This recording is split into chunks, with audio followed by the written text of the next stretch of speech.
Echarle gasolina a la pobreza. Mi columna de esta semana en La República. En medio de una inflación histórica de 10.84%, Petro está preparando un cóctel explosivo que difícilmente los colombianos podremos resistir. El aumento del precio de la gasolina, la intención de importar gas desde Venezuela y los efectos de la reforma tributaria aumentarán el costo de los alimentos y de la vivienda. La inflación seguirá aumentando. Dicen los teóricos que la inflación es el impuesto de los pobres, pues a medida que sube el costo de vida, los hogares de menores ingresos destinan mayor proporción de su ingreso para el consumo de los alimentos, por ejemplo, dejando una menor cantidad para el consumo de otro tipo de bienes o servicios. Así las cosas, Petro comienza su gobierno echándole gasolina a la pobreza.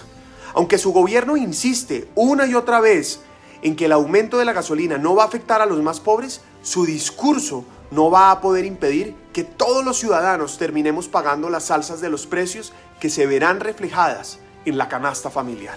Lo anterior se da porque la gasolina es el principal insumo en el transporte terrestre del país y representa el 51% del consumo de combustible, donde el transporte privado depende de un 87% de la gasolina. En Colombia, más de 4 millones de hogares poseen moto y 2.4 millones de hogares tienen un carro particular. Sin duda, los hogares colombianos verán disminuida su capacidad de gasto. Incluso en el campo, el efecto es desalentador, pues en las zonas rurales los colombianos destinan un 9% de su ingreso mensual para comprar combustibles. Ante este panorama, y con la insistencia del gobierno de aumentar el precio de la gasolina, le propusimos desde el Centro Democrático no afectar el precio del ACPM, para evitar entonces el aumento del costo en el transporte público y en el transporte de carga, así como una serie de precios diferenciales para que no se afecte el precio del combustible para las motos y los vehículos de bajo cilindraje. Ahora, si bien el gobierno acogió nuestra propuesta de no afectar el precio del ACPM, el transporte público y de carga urbana también dependen de la gasolina en 27 y 15% respectivamente. Por eso es falso que la medida del nuevo gobierno no afecte los precios de los alimentos o el costo del transporte público.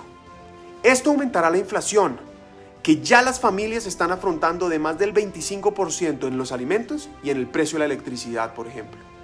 Para justificar este aumento de precios, Petro arremetió contra el gobierno pasado, pero lo que no dice es que el anterior gobierno pagó 14 billones al Fondo de Estabilización de Precios de los Combustibles, al FEPEC, lo que le correspondía del déficit del fondo hasta el primer trimestre, que fue el último valor causado a junio de este año.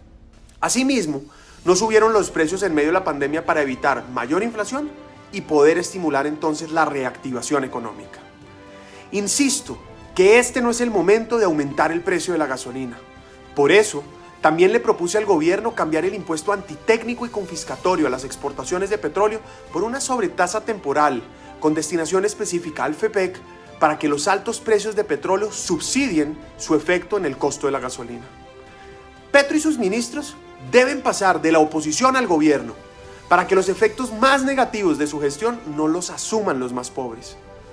Ojo, si no recomponen el rumbo de este gobierno, lo único que va a aumentar con estas medidas es la pobreza.